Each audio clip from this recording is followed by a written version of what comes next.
trained by the famous Monty Pena. Monte Pena in the corner.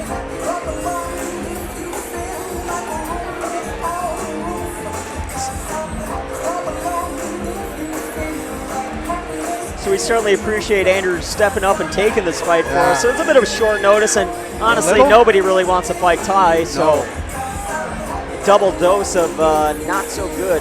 Boy, I'm thinking Ty versus the winner of Mike Schmitz and Dana Gostomczyk will make a fight of the year contender. No kidding. Ty and Dana, how long have we been talking about that now? 3-4 months? Well, since we saw Dana. Ty didn't even know who he was. He just heard the guy won state 3 times and he wanted to fight him. So, although I'm sure he had a little bit more respect actually after he saw Dana fight, and then, you know, obviously his physique. It's decent. It's decent. Doesn't look like quite like me with my shirt off, but doesn't quite look like Kyle Sheen without his shirt off, but close. Dana is a guy who's amped up about the sport, I'll tell you that. Yeah, he's, I'm glad that he's fighting. You know, he's a guy that I remember from high school. I remember who he was because our hometowns were not that far apart. Okay. Because that's how I was with Levesser. Like, the only reason I wanted to sign Levesser is because he was like the coolest kid ever when I was in high school. The prospect? Oh, yeah.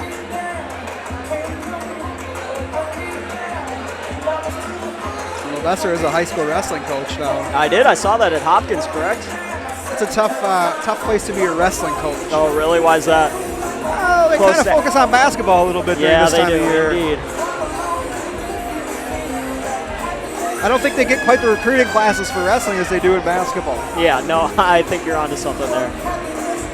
So entering the cage here, Andy Conway, coming to us from Austin, Minnesota. Is he in Austin or Owatonna now? No, you might be right. I believe he listed Austin on his fighter info sheet. No, he does have ties to Austin. So Monty Pena and the famous Andrew Lamb. No, that's Brago, isn't it? Yeah, it looks like that's what I was going to say. I don't know, but I believe it's actually Carlos Dansby.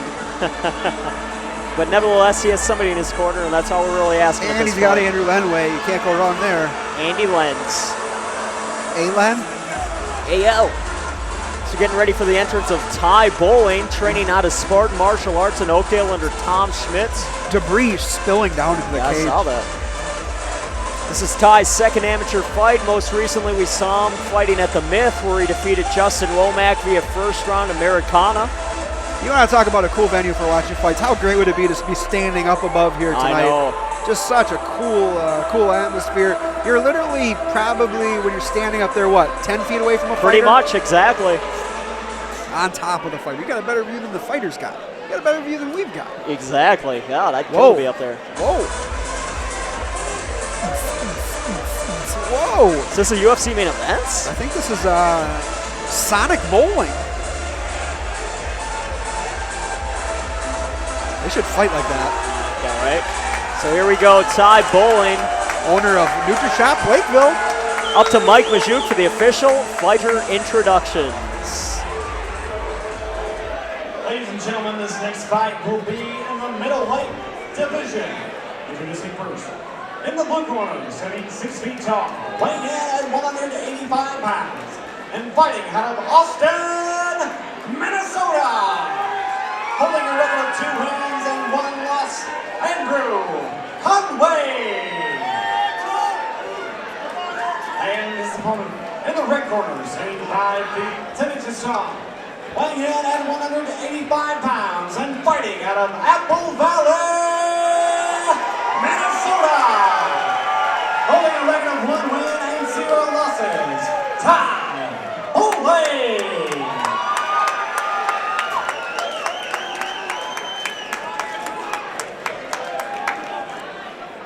So Ty, one of your great sponsors for all driller events, NutriShop Lakeville. Oh, for sure. I mean, and he does a lot for everybody in the Minnesota MMA community, you gotta say. And they tap gloves, and Ty wanted to test his stand-up. And there we go. And it took him all of 2 seconds to get the takedown. If you don't know yet, Ty Bowling wrestled at Apple Valley. I believe he was a state qualifier, eventually wrestled JUCO. It was a national qualifier.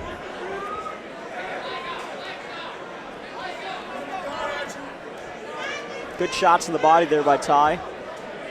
See if he puts Conway's head here against the cage. Start raining down some serious bows. Can't rain down balls, Drew. Oh, I'm sorry, blows. Joe Phipp always warning someone about something. I'll take it. Joe Phipp starts warning people when he walks in the building. From one extreme to another. So Ty here. There he goes, passes to side control. Very nice pass. He's isolating that right arm. Yeah, Ty has a lot of submissions. He actually considers himself a jiu-jitsu specialist. See what he can work here. You can tell how much he loves it. You know, he's at Spartan every day. Yeah, twice a day, 3 times a day sometimes. Whenever he's not at NutriShop, he's pretty much there. Exactly. And he's working the north-south here. Yeah, we saw Ty win the via the Americana nice in his first fight. Nice job by Conway to get half guard back. Yeah, Conway's a tough guy. Winning record 2-1. Like you said, about 2 years off for him. Yep, couple years off. Back in the cage now, though, and not wasting any time. Going right for a top prospect in Ty Bowling. Good advice from the corner there.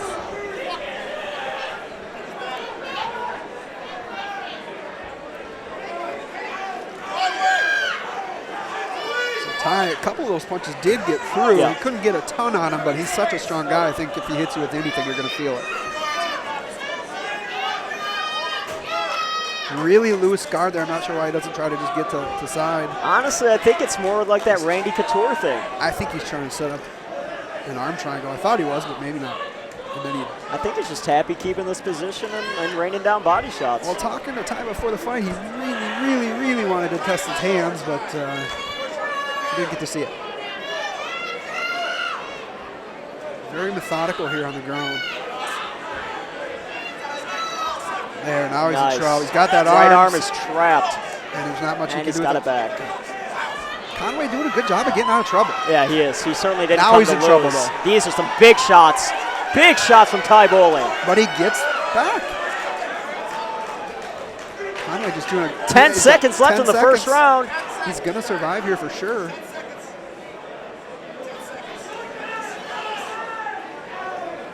All right. Signed to round number 1. So definitely a 10-9 round there for Mr. Bowling, but I'm impressed with Andrew Conway. Yeah, it seems like Conway's in pretty good spirits, and we're talking about a guy who's gone 3 rounds before. Ty, this is only his second fight ever. His first went relatively quickly. I think it lasted 90 seconds. But again, we're talking about a guy who wrestled his whole life. I'm sure, you know, cardio is the least of his concerns. He does look tired. He does look a little tired, yeah. Hands on the hips, breathing out of his mouth heavily. Tell you what, he's got some supplements for that at NutriShop Lakeville, a fine sponsor of my website alone. Yeah, that's right.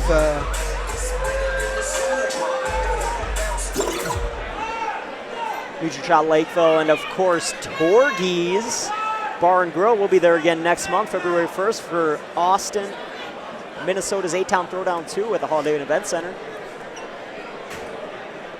So here we go. We'll see if Ty tests the hands out. So far, just the wrestling. It's getting ready for the start of round number 2. Bout number 5, Ty Bowling and Andrew Conway. Nice leg kick by Ty. Conway blew out a nice exhale there. I'm sure he's tired as well. Nice right hand, straight down the pipe. Yeah, I liked it. Kind of stunned Conway. And there it is.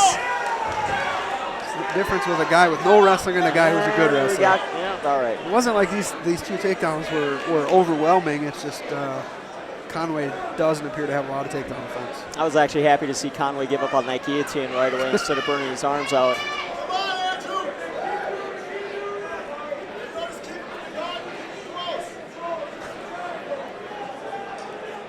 So Conway's corner asking him to just keep it in the guard and keep him close. Well, that's all you can really tell him at this point. So he does Ty pass. passes, yep.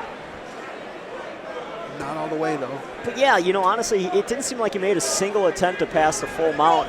Oh, wow. Here we go. Yeah, too strong.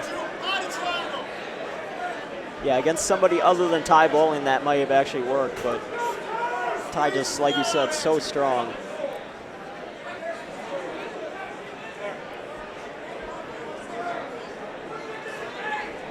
Drew, you know what? I haven't seen an MMA forever. Peruvian necktie. Yeah, God, it's been a while. I feel like it used to happen often. It used to happen all the time. Granted, if you fall off it, you're in big you're trouble. dunzy. But I mean, it was a really hot submission there for a while, and it seemed like everyone was trying to use it. It's there. Wow, this is a quick stand-up by Mr. Phipps. I disagree. I like the stand-up. They've been on the ground for about 60 seconds. Ty wasn't even really throwing anything. And Conway's left thigh is already bruised to bejesus. Oh, boy, was that an uppercut. Huge takedown by Ty Bowling, lands right in the side and right in the mount. Finally moves to full mount. This is a guy with no takedown defense. He's going to need to work that to be in the cage these days with the guys that we have fighting now. And there you go. So it took a while for Ty to get to that dominating position, but once he did, it's a short story. TKO round number 2. Ty Bowling improves to 2-0 now on his career. Probably won't be amateur for too much longer, but yeah, there are another fight or two we'd like to get him. He just walks into that double leg. Yeah, you could tell Conway was pretty tired. He was huffing and puffing. He threw a wild uppercut that was just begging to be countered by a takedown, and that's exactly what Ty did. There's some things you don't throw at a wrestler. Yeah, knees and a long-rangey uppercut. Well, uppercut, there's no bounce back. That leaves your whole body wide open. Uh-oh, the inspiration in the crowd tonight. Nice. Nick Palmer. Up to Mike Majuk for the official judge's decision. After 2 minutes and 8 seconds in the second round, the winner by TKO, Ty Bowling.